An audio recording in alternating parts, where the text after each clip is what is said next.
Story continued from Thaddeus and Tarquinus playlist.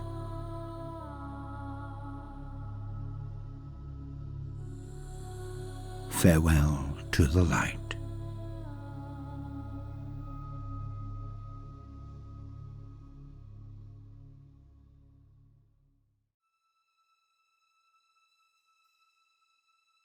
It has been quite some time since we last stretched our legs, and it is beginning to show. Everyone is getting slightly crabby, as Thaddeus would put it. Not on edge, so much as perpetually raring to go, but one cannot maintain a heightened level of alert indefinitely, not without release. And thus, the cracks are already showing. Much has happened, but nothing dazzling, nothing engaging, nothing most could say would quicken the blood, put wood back into the pencil, so to put it. With so many beings of action confined so long, it has been testing. Yet, much has happened. As I look in wonder at the view screens, the raised voices clash again. In front of me is a mystical panorama, not in a warp-tainted way, no, in the usual meaning of the word, a rare sight that is a once-in-a-lifetime affair, a vision from the dawn of days that contains both beauty and terror, all in the same moment.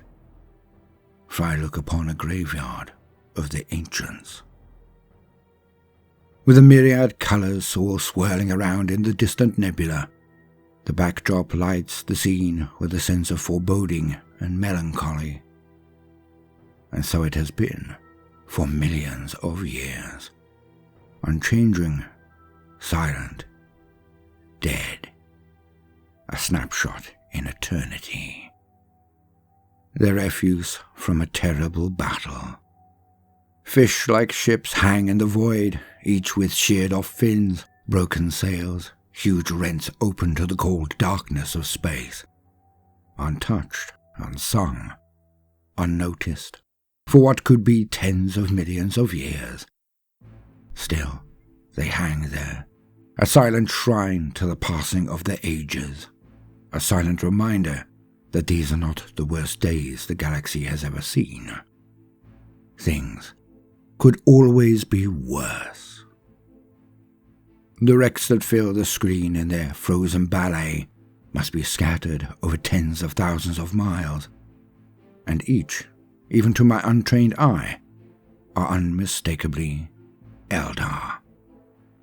Yet, there is no sign of any aggressor, no scuttled frame or even detritus that would indicate the nature of their slayers. Unless, of course, the Eldar did this to themselves. Civil war is not unheard of in any and every race of which I've come to know. Yet, was that what happened here? This level of utter carnage? There have been no hard Auspex scans of the region. The three are cautious, as Inquisitors should be. Yet I burn to know. How many are there out there? And what, if not they themselves, could crush such a congregation of Eldar martial might? Surely nothing I have ever heard of. For if this was the work of some chaos fleet, the rot would be ever present. The ships would be twisted, even if the aggressors did take 0 casualties, even if they ambushed and annihilated this Eldar armada. Yet how could it be possible to even destroy a portion of such a huge shoal of ships without being noticed, without some form of retribution or resistance? For the worshippers of the dark powers are not known for their fastidious natures. They do not clean up after themselves, even on a world they claim for their own. So who, or what, did this? Movement behind me drags me back to the conversation I am witnessing. I turn from the vision and look back into the bridge of Thaddeus' ship. And there they all are. Inquisitor Vermilia stands ready, Seemingly nonchalant, she is not close to the center of the event, but hovers close by, a threat. Diminutive Inquisitor Sowlet is frowning at one group then the other as he stands more central to the kerfuffle he has been attempting to help Thaddeus mediate. Speaking of which, my master, Thaddeus, stands slap bang in the middle of the shouting, red-faced, so furious is he, but he stands between the two warring groups also. He is the one both sides attempt to gain support from. They practically ignore Sowlet. But then, it is my mentor who brought these elements to our crusade. On the one hand, there are the three kin of the Leagues of Votan. Karl Arnhrad, his second in command, and Halfdan, the leader of the Karl's Hearthguard. The Karl stands to the rear of the three, with his arms crossed over his chest. The other two are one step forward, like a small triangle. He is at the tip. He permits Halfdan to bellow out the position of the kin of the Leagues of Votan, which, with much spittle, extravagant gesticulation, and no few blue words going way over the boundaries of respectable discourse, Halfdan does. Halfdan goes off like a berserk demagogue. "Your customs be damned! We are a League prospector vessel. We pull our weight in all of this, so we get our share. And this is what we deem to be the cost so far. This. We prospect, or we turn around." The last word came with a foot stamp that resounds around the bridge. Heavy square boots on grill and cables. Most would jump at that last move, but not the Inquisitors, and not the target of the attempt at intimidation. I whip my eyes to the targets of the statements, and I am in awe of the gumption of the little wide kin, for there stands a being of immense power. Every move is deliberate, every intonation chosen, but perhaps, in this case alone, far from wisely, for he is a passionate person, it now appears. I have never seen him so animated, so absolutely terrifying. When at rest, when calm and languid, or in a picked or slowed vid, he would look almost like a human. Taller and much more willowy, but there is far more power in that sparse and perfectly formed sinew than even I have, as a young human in his prime. I work out diligently. Yet now there can be no mistaking that he is nothing like a human at all. His eyebrows raise so far up his forehead that they almost disappear into his hairline, then come down in a perfect V that shades his crystal eyes. The sneer on his lips is exaggerated so that he looks like some kind of demon. His cold, crystallizing eyes reflect the light so that it appears fires burn in them amongst the ice. I can see where he got his name, Tan-Ir-Inade, the Heart of Fire. He is nearly 7 foot tall, and is an Eldar Farseer, a master of the warp and war. He could burst their hearts with a word, and they all know it. Yet, neither side will back down. He is not alone, for he is flanked by a jester in multicolored motley, slightly shorter and cowled and masked. My ally, my first entourage member, the deadly Solitaire. He lurks there, clearly supporting the Farseer, as if he needed it. The Farseer retorts. "No Monkey has the right to speak on behalf of the Eldar Empire. We do not wish to see you grubbing around in the tombs of our forefathers, and if we say nay, then nay it shall be. Whatever flotsam and jetsam you may acquire would be beyond your laughably pitiful abilities to comprehend, let alone master. And I thought you stated you would join this crusade to destroy the enemy. Don't you have a grudge to settle for Berenger V in the days thereafter? How many of your kin did he slay in that year alone? And so, we see the mettle of the kin. Plunder before pride, rapaciousness before retribution. Throw a coin before a kin, and it will dive onto its belly to suck it out of the mud. At this point, I catch Thaddeus and Saulot perform the exact same puffing of their lips, and almost simultaneous looking at the ceiling with eyes as wide as saucers. Saulot takes a seemingly reflexive step backwards as he does so. Vermilia thins her eyes and grits her teeth as she winces hard, and covers her mouth and chin with her hand. I find myself wincing also. Holy throne. This could very well kick off. The usually inscrutable second-in-command of the kin, the one who hides behind a perpetually domed facade, repositions one foot and lets it resound. He does this fast, but it is not threatening to the Eldar. It is clearly a message to Halfdan. He freezes half in motion. His upper body had twisted in preparation for advance, his legs tense, massive gauntleted fists raised. But now he simply lowers them again and straightens as the Carl steps forward past him. Anhrad now stands a bare arm's length away from the seething Eldar. The Farseer does not retreat a millimeter as the square that is Anhrad then responds. Then you may find getting about a bit more challenging. No Astronomicon. Without our dries, you'd be hopping around at random, nor would you have our might with you when you do blunder into the enemy.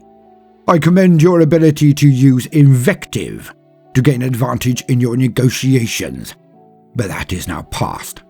You have negated the lesser to speak as equals with the greater. Anhrad indicated Halfdan with his hand, moving calmly but stolidly. He continues, I will make my point simply and swiftly. These terms were agreed to before we set forth. It is a done deal between us and the Inquisitors.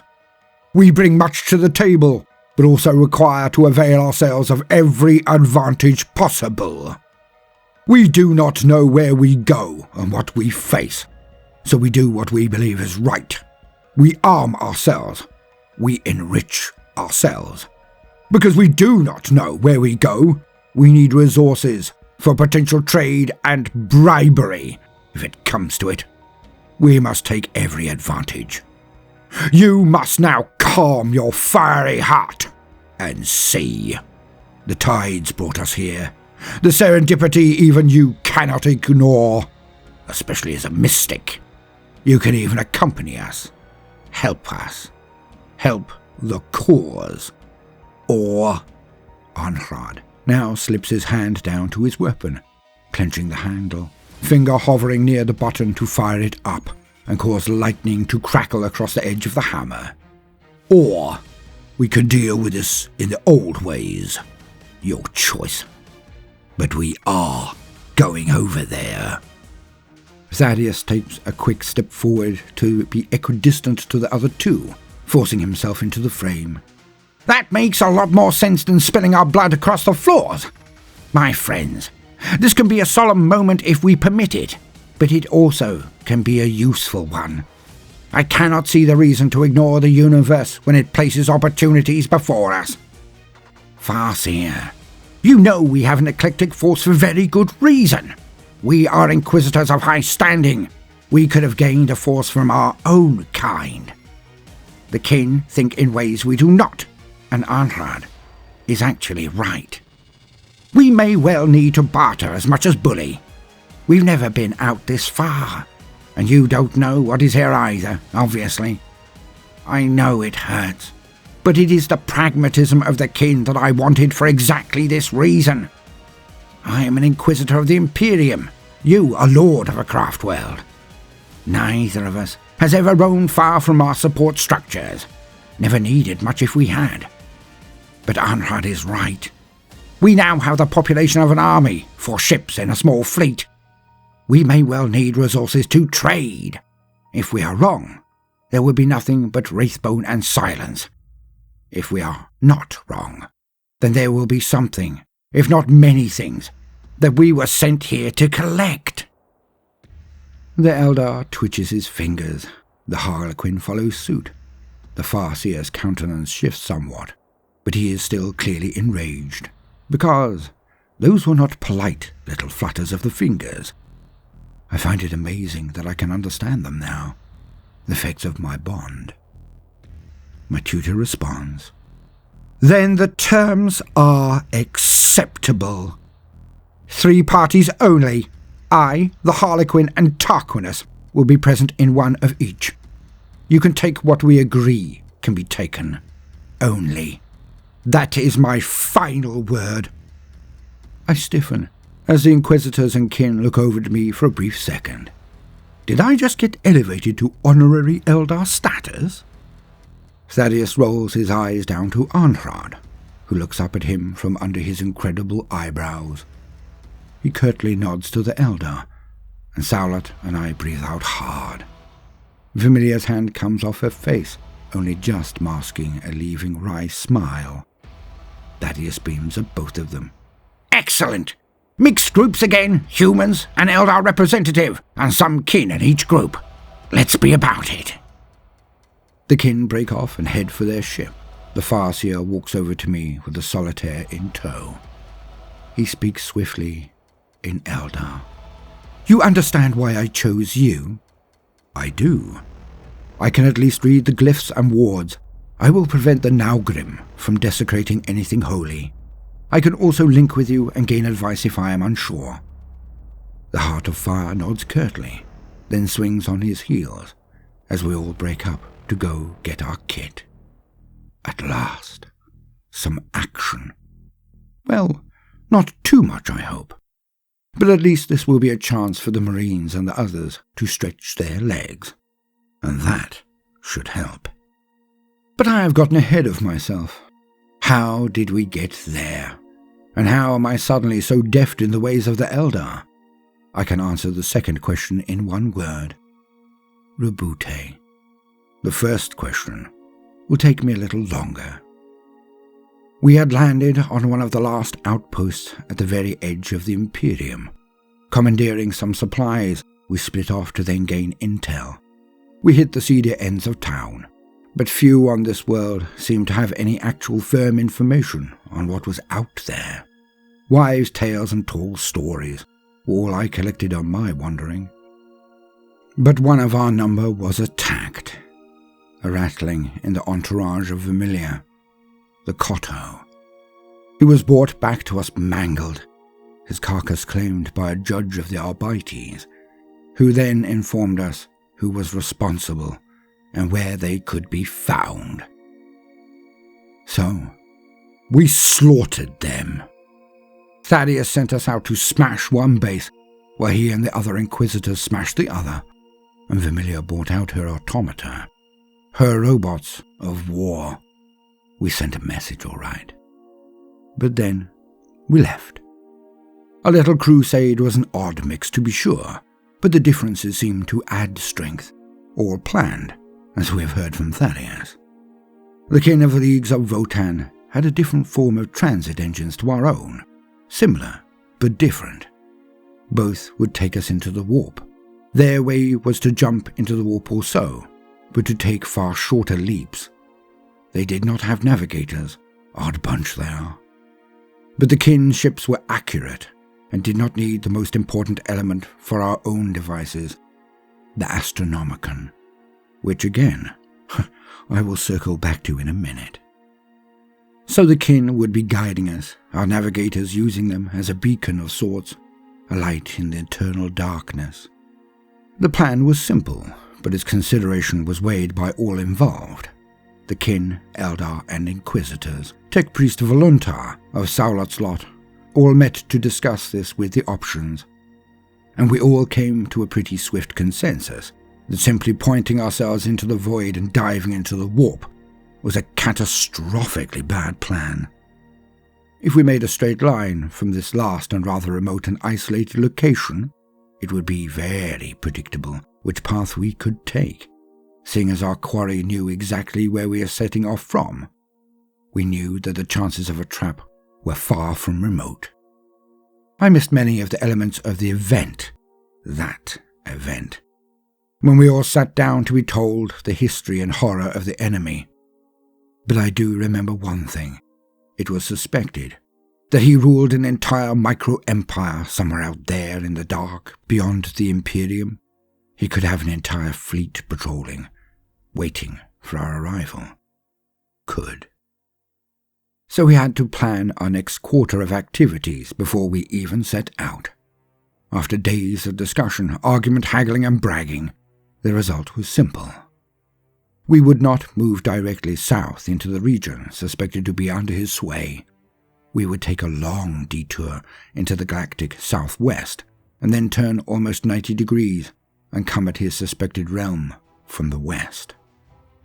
We all knew that there was another prong now, another force sent out to perform exactly the same hunt, for exactly the same reason.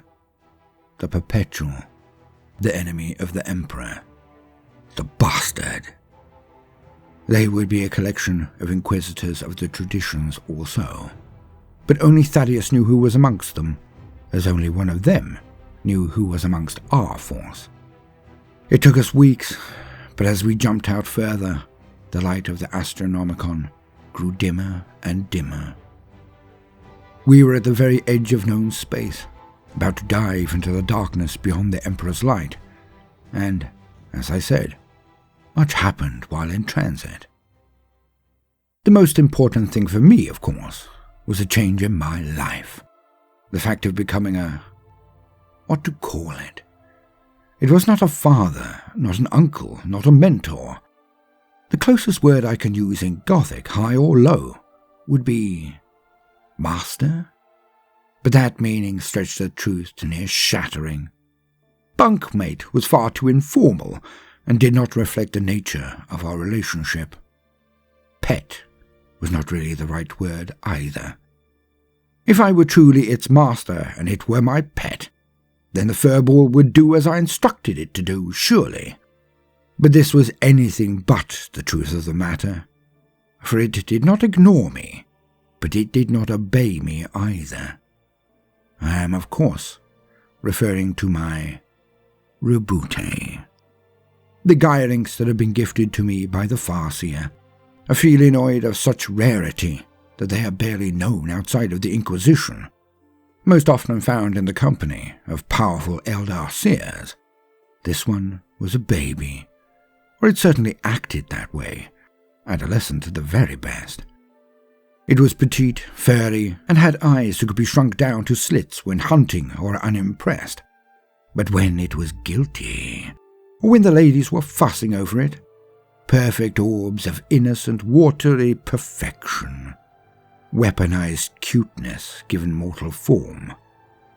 It shadowed my every waking moment, mostly getting underfoot, putting me off concentrating if I'm honest.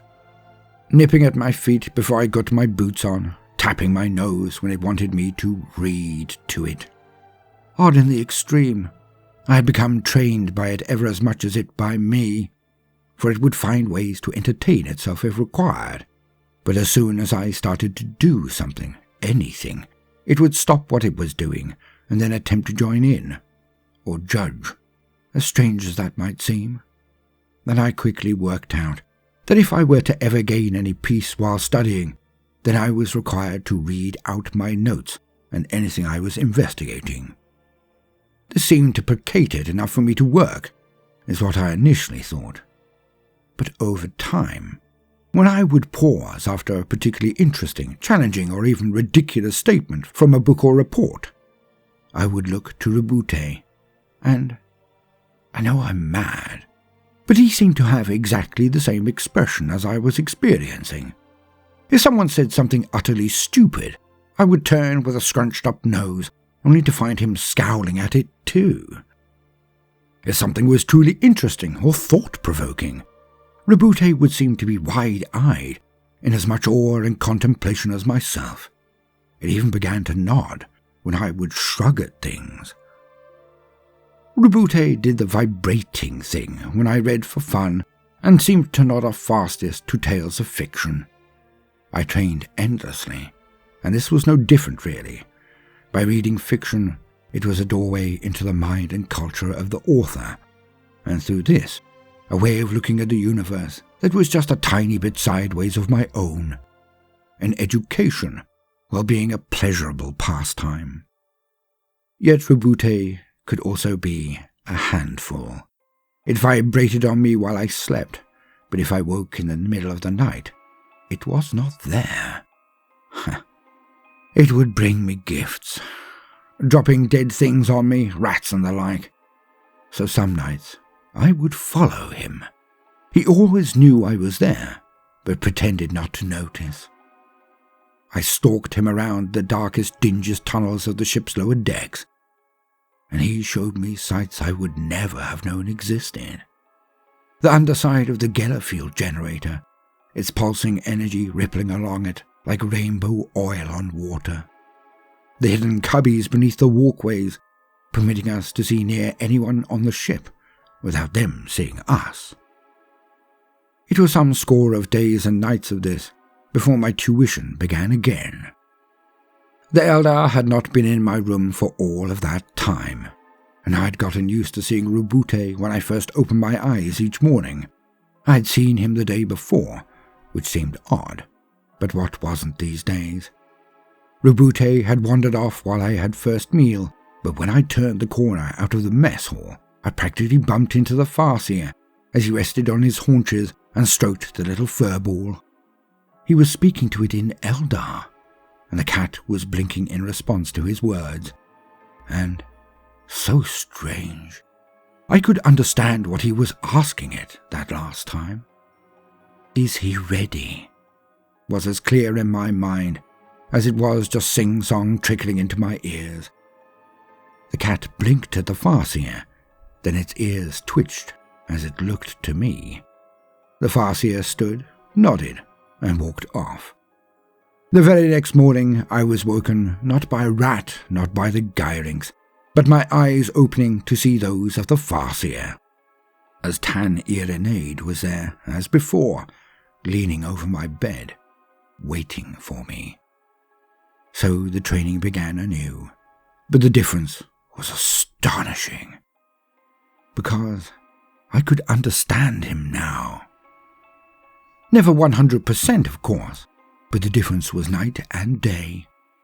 Where before I was playing catch-up, never with him as he progressed, as I was always unpicking the meanings and counter-meanings of each of his statements, not actually allowing them in, not following along. Now I was with him every step of the way. I simply knew what he meant when he referred to things he had never covered before, or only covered obliquely, or in overview previously. Before, I felt like an old grox, lumbering along as he ran rings around me. Now, we were both running along the beach of enlightenment. He would teach, truly teach, not just instruct, and I was with him. I absorbed his lessons instantly, and we then threw around the concepts. I was not his equal, I may never be so, but I felt like a worthy pupil now. I started making excuses to retire earlier and earlier each night, knowing that the lessons of the morning would come all the faster. I was like a child before the day of the Emperor's ascension, or even Sanguinala. And his attitude to me had also transformed. Where before I felt like an ugly relative, chided and derided, the feeling was now mutual. There was genuine respect in his eyes, excitement as I took the threads of his instructions and thoughts and wove them into complementary expansions and patterns before us both. And I even got to the stage where I felt like I did with Thaddeus. Not nearly as deep, but I mean to say that I could discuss things with him now, not pussyfoot towards a topic and wonder if he would snap at my stupidity. And I finally raised the thing that was burning brightest in my soul, for I had worked out what was happening, and it had very little to do with me. It had everything to do with him. I know what you are doing, my teacher. Indeed, I am doing just that. Teaching. I smile at him widely, as he knowingly winks at me in jest. I know what you are doing. You are teaching me how to teach myself. He stops his hands fluttering in the demonstration and turns fully towards me. He pins me with his crystal-cold blue eyes, but I see the fires there, dancing behind the pupils. Just so. Rebute has made you mighty indeed, swifter of thought, deep in perception. Soon, you may curse me for this trial, and the gift he opens with you. I frown slightly, and cock my head as I ask, how so? He leans in so he is nearly whispering, because if you keep this up, you will be more Eldar than Monkey, and then your own kind will bore you as much as an orc would making what they pass for conversation. I am taken aback, like a punch in the chest. I feel my heart pounding. I cannot breathe. He meant it so kindly, so conspiratorially. It was a compliment, but it hits me like a blow from Barbon. Is he right? Am I losing my humanity? I look up. I cannot hide my wide-eyed panic, and I see him. He is bent over double, pounding his leg with his fist. He's laughing so hard, tears peel down his face. He takes in 3 huge gulps of air, and then straightens up and looks me dead in the eye. He cannot hold it back. He snaps off quickly. Oh, your face! So lost, so insulted, and yet elated, all in the one tempest of doubt and acceptance. You are Eldar indeed. He bursts into fits of laughter again, but they are shorter. He masters his mirth quicker this time. You must excuse me, my pupil. No, Tarquinus, you are still your father's son, your order's hope, your master's successor. I have not removed that which makes you human. I have just taught you new steps to a dance your friends cannot perform. Nothing more. You are not lessened in your humanity, just enhanced, augmented in soul, sentience, and capabilities. He peers into even deeper laughter as my face obviously displays my relief. And then I laugh too. It is funny, really. And then, when we have both calmed somewhat, I pop the question. I have been of a mind to ask you something about our regime. By all means, ask away, good pupil, ask away. You have attempted to teach me the runes of your people, the runes of battle. He nods intently. Well, I have a proposal. If it is ludicrous, then please just tell me. Explain why it cannot be done, and I will forget all about it. But I feel as though I have to ask. The Eldar's eyes twinkle as he gestures with his hand for me to carry on, to get on with it. The runes work for the Eldar, as they are a part of your racial iconography. They are burnt into your very minds, bodies, and souls by your rich culture and history. But as we have discussed at length, they are but keys to unlock meaning that equates to effect. A shield that acts between the Eldar and the warp. He is fascinated, nodding along. Well, I'll just come out with it.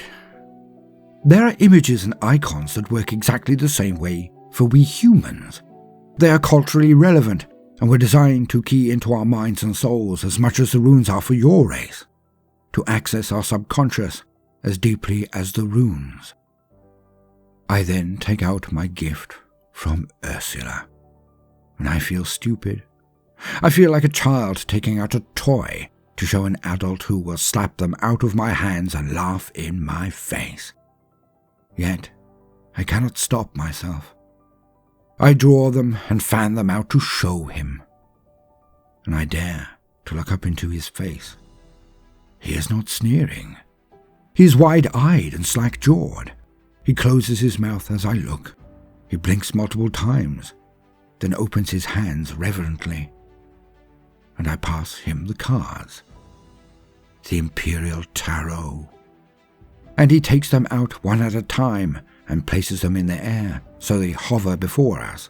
When all are arranged in mid-air, he studies each in detail. He then asks me questions about this icon, that image, this figure, that weapon.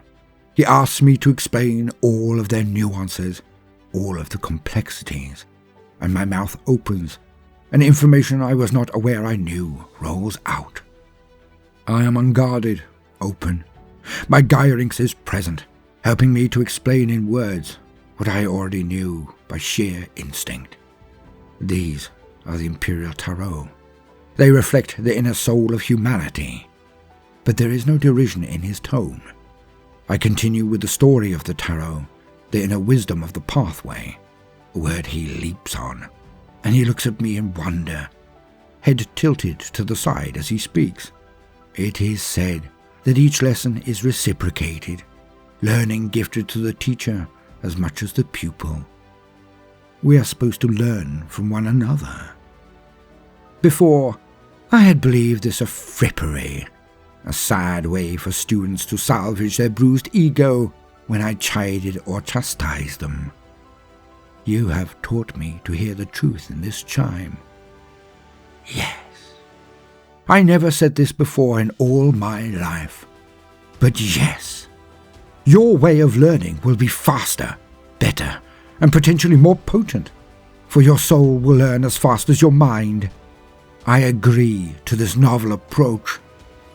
We will teach you to access the universe through the potence and protection of your tarot. Strange. In all my years of dealing with Thaddeus, I never once heard of these things. It is wiser than you know, any of you. We shall use it, the tarot, as the center of your tuition. For within the month, I expect you to be wielding the power of the runes of battle. I demand nothing less. But they will be a new way, a strange way, something no one will ever be able to counter, because they will never be able to conceive of the roots, the elder language of law, spoken through the imagery of a mortal human. This may well save you. Even he could not predict this. And so, over the coming weeks and months, that is exactly what we did.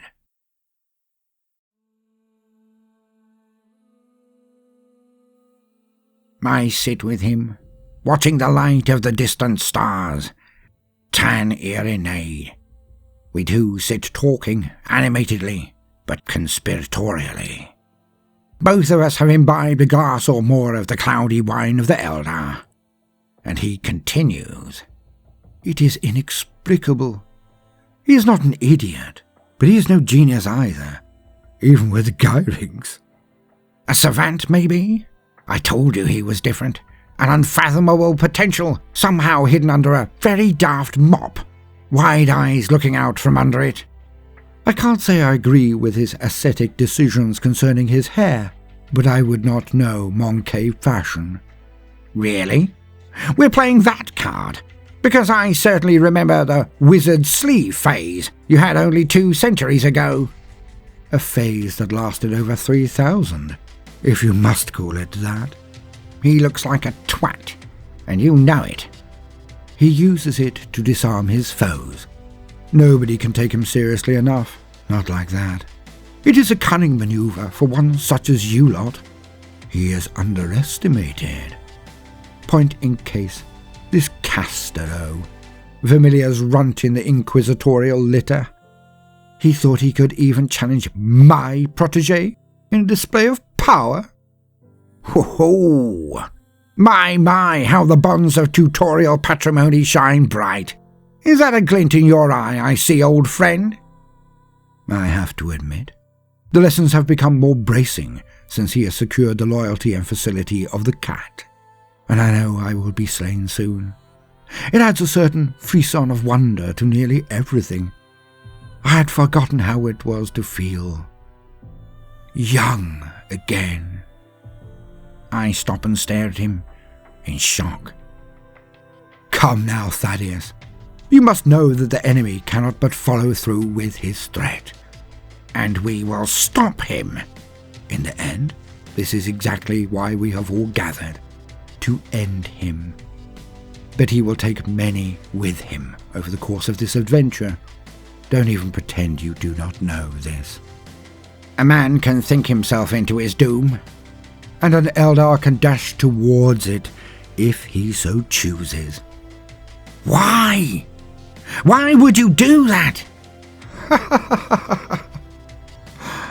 Do not think I wish to die. I am of that line. That people who won the first war. We are Fey, Thaddeus. Cain runs through our veins, as you man through our hearts. The guiding light of Isha is no longer able to restrain our passions. We are the people of war, Thaddeus. We are heroes and legends of old, given different clothings, different bodies. I am not an idiot. I am not tired of living, not yet. But my pulse slows, my eyes dim, my bones become lighter, my skin begins to reflect the light. I am becoming. I am preparing to pass. I now have one last battle, one last trial, one last test. And I feel young again, Thaddeus. I feel young. And the boy helps with this? Of course! If you ever repeat this, I will gouge out your eyes with my bare hands. He may well be the most naturally gifted seer I have ever trained. And now that he has the cat, has perspective, now it is like pouring water over the most beautiful flower and watching it grow before your very eyes. Poetry, old friend. You feel it too. You know. He is confounding, so seemingly dense, yet he is more like a sponge. Your training, and that of his first mentor in the arts. You have forged such grounds upon which I will build a mighty castle of his soul. He will outshine any but your child seer, your so-called god. Be careful, old friend. Let none of this slip. It will ruin him. Which is why you and I are alone to discuss this. What an absolute catch. From one master to another. You must be even more elated than I. It has been my life's work to find him. I can die content. Now who is mortaling? Prophecy is a harsh taskmaster. Prophecies. Did nobody ever tell you, little human? Prophecies are warnings.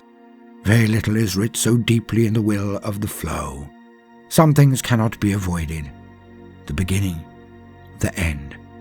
But how those things transpire, they are up to us. We forge the future.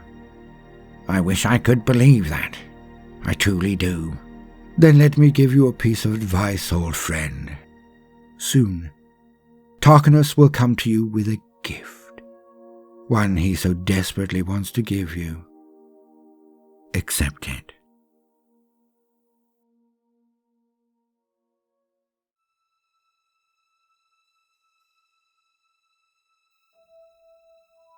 I am tired. I wake and push myself off the bed. I sit at the edge and move my legs, my arms, my shoulders. I crack my back. My joints twinge as I bring them back into action. I want to lay down again, close my eyes and rest more. But no amount of slumber will cure what ails me. Centuries of work on a frame designed to be used for mere decades. It is past the hour I should be out and about, walking the halls, directing the bridge, checking on my wards, my friends. I wipe the dust out of my eyes, trying to focus. Why is it always my eyesight that takes the longest to rouse? Bloody annoying. It is then that I hear a chime go off. The door. Blast. I rush to grab a robe, throw it over myself and tie it. Decorum. Nobody can see me weak. Ever. But especially not now. I splash water over my face, throw a towel over my shoulder. I pretend I have been delayed by ablutions. I straighten. Ouch. And stride to the door.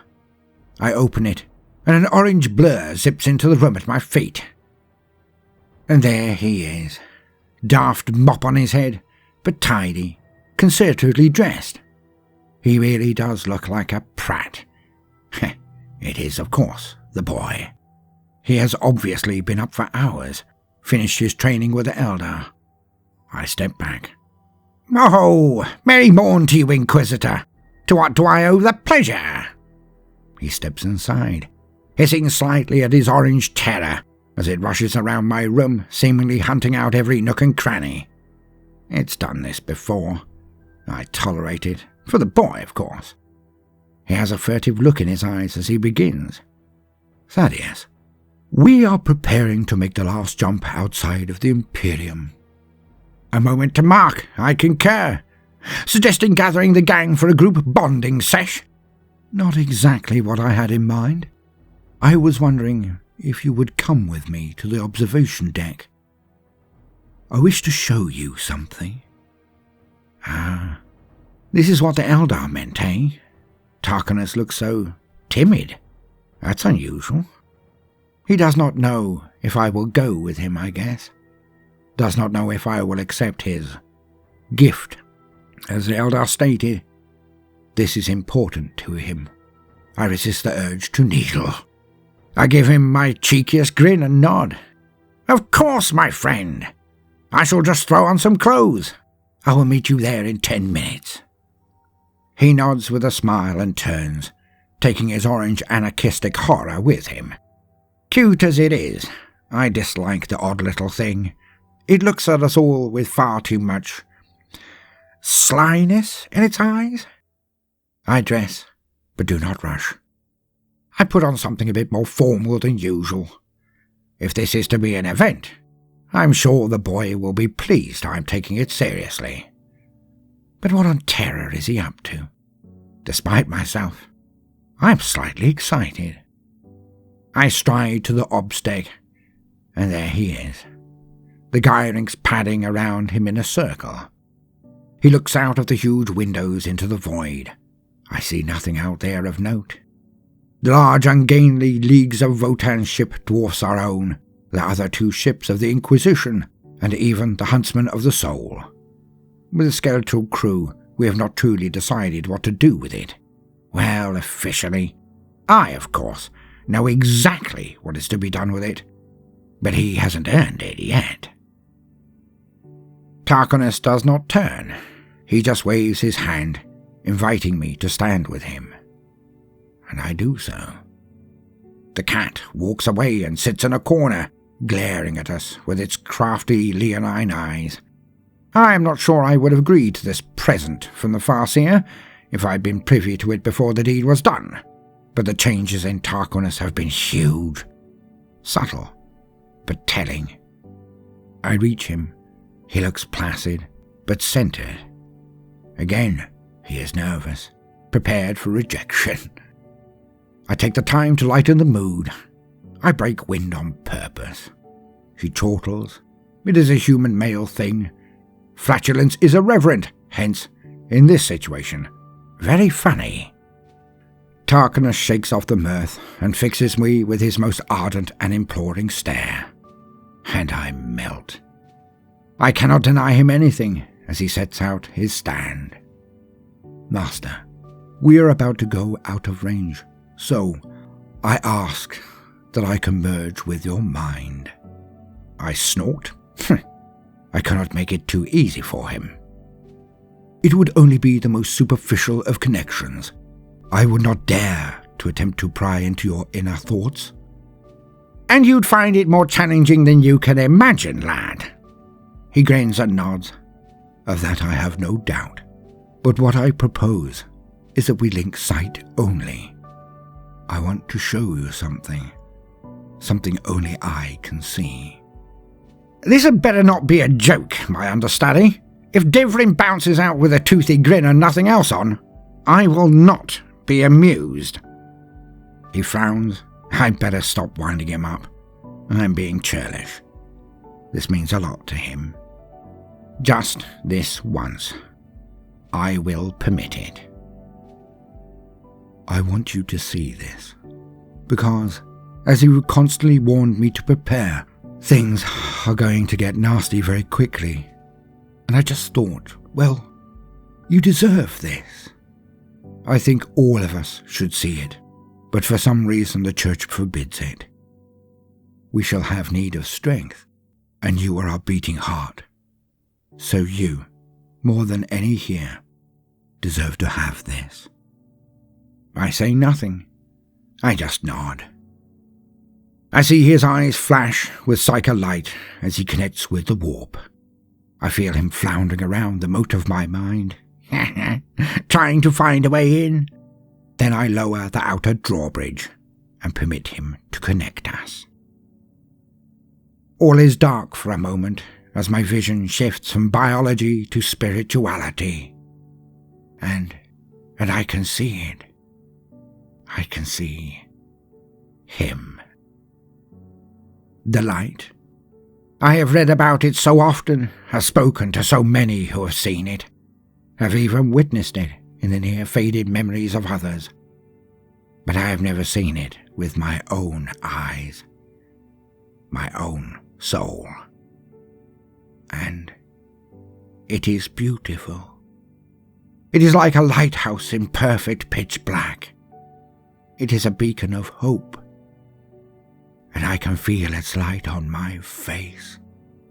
I can see and feel his presence, the light of the Emperor. I can see my God. He walks away. Tarquinus permits me to have this moment alone. Still he connects us, but he stands back and permits me my privacy. And a single tear rolls down my face. He was right. The boy was right. I needed to see this. I do not take my eyes from the vision as I feel myself kneel. And I whisper the litanies that are closest to my heart. I give praise to the Emperor, to his very face, while bathed in his light. And somehow, things just don't seem as bad anymore. I know most of us will die. We may not even succeed. But I feel him. I see him. And with all of the trillions of human souls out there, it feels like he is looking back at me, just at me. I lead these wonderful people to the darkest road possible, to war with the demon of antiquity. The enemy cannot be anything but a demon of evil, for he opposes the Emperor himself. Yet now, I have a firm hold of it, a reality of what was previously a hypothetical. With this one simple act, this one deeply thoughtful gift, I can feel something has returned. My hope.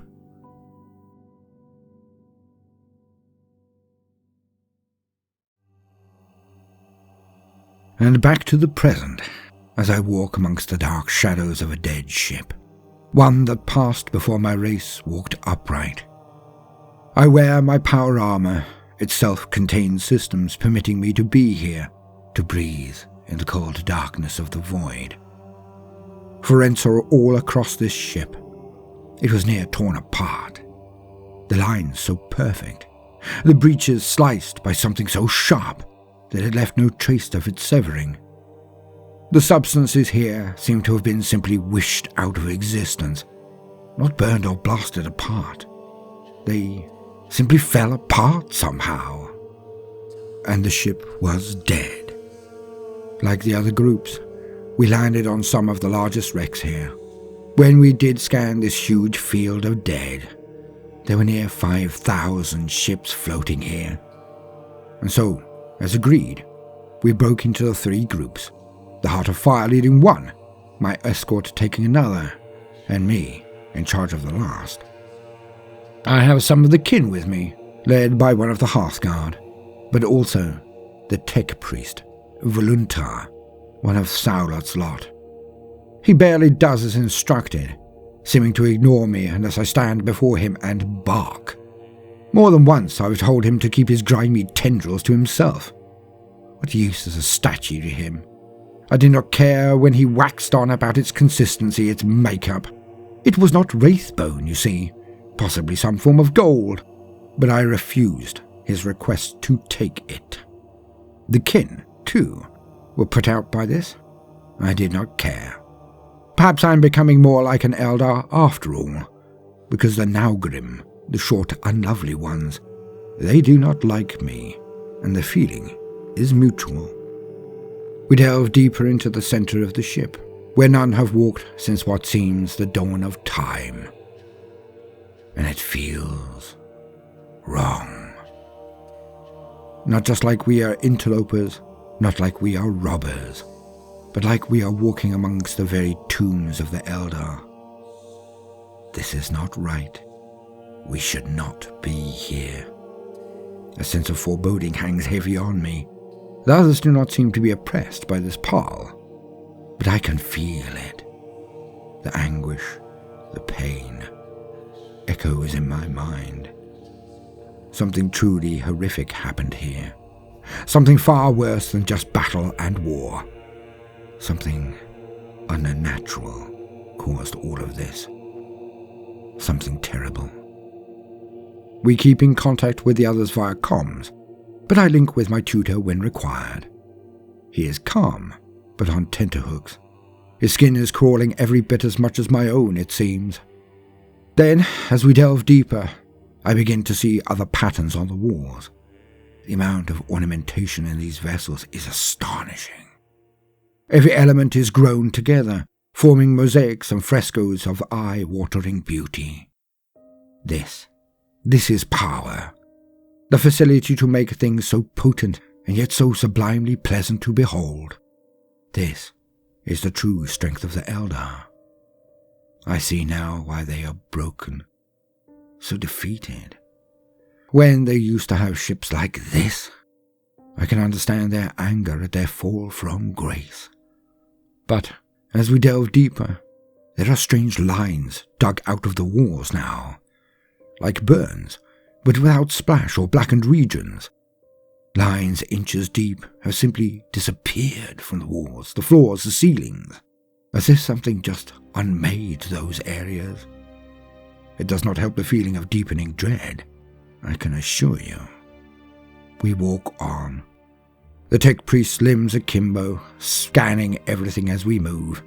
Then finally, we see floating bodies. I am shocked and amazed that they are still here. The tech priest did try to explain that there was no degeneration in space. Something about tiny things that broke down matter in an atmosphere. Ugh. I had to admit, I just nodded and ignored him. I have enough on my plate already, without his techno-babble. But they are here. Dead Eldar, wearing armor I have never seen before. We try not to touch any of them as we walk. The kin are less formal, less respectful. They simply barge a body to float it in another direction, usually upwards. Then, the two catachans I have with me, Fullen and Foras, who are on point. They stop. They had found something on the ground. Well, the deck is more accurate, I guess. I walk up as they beckon me, and I find what they are looking down at. It seems to be a skeleton, but it has a sheen to it, as if it were covered in some form of armor or metal. I have heard of the Primaris Marines and their internal metal cabling. Perhaps these ancient Eldar covered their very bones in this metallic substance, or perhaps it was the effect of some ancient weapon, some terrible weapon, to burn away flesh, but leave ossified remains as non-organic matter. We avoid them, stepping over what now seems to be a pattern of them across the decks, as we head towards what is clearly a central segment of the ship. We pass through ancient open doors to find ourselves standing in a huge room. At the other end is a set of doors, and before it are more of these skeletal victims. Our lumens brighten the area, giving us more information as we progress inside, and we find the remains are thinning. There are less and less of these skeletons, until it seems that the last of them were destroyed before they got to this gateway. I look at the icons and glyphs that surround the heavy mechanism that protects the unopened vault. This is too odd. I cannot understand half of these icons, but the half I can, they are warnings of the most dire kind. I send out my spirit and attempt to link with my tutor. I close my eyes as I concentrate to cut through the strange psychic chaff in this area. It is a trial, but I make contact with the Farseer. We have a situation on this ship. Elucidate. We are before some form of a vault. It has markings on it I do not understand. They may not even be Eldar. Perhaps they are merely antique. I cannot link senses with you at this range. Describe them. They are mainly circles, with lines coming from them and linking to other circles. What? Yes, and there are silver skeletons everywhere up to this vault, under closer inspection. They do not look Eldar at all. Silver skeletons? Yes, and there is a green ball that seems to have some power still in it. As it glows, it is placed on a dais before the locked gateway. His mind now becomes so frantic, I can barely make out his thoughts. He is terrified. In the name of Azuman, Kalemen, Shakain, and Isha, touch nothing! Ingir! It is an Ingir! Get out of there! I close off my connection and turn to bark out the order. It is then that I see the tech priest, Voluntar, sweeping forward. He is muttering something about recognizing a glyph. His arms come out to reach for the orb. No, get back! I scream, but he has done it. He has made contact with the green orb, and it flashes to light. Green energy flashes from it and crackles into the vault doorway, and the metal screeches as the doors open wide. I rush to grab at Voluntar while shouting, "Out! Everybody out, now!" But I'm knocked down by a wave of force. Something inside the vault wakens. I can feel the energy. I can feel its power. My mind feels like it is being crushed. My eyes vibrate with the sheer potence of its presence, and a wave of fire comes from the darkness. I see it consume the tech priest, making ashes of him in an instant as it rolls towards me.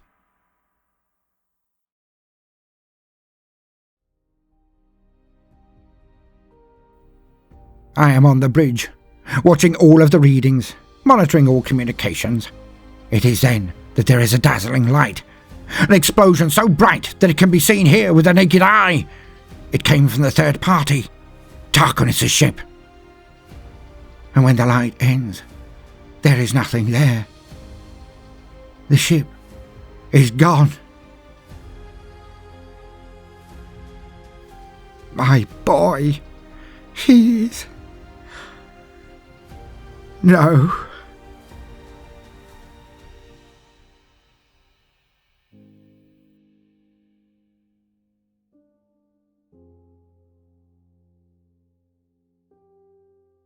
To be continued.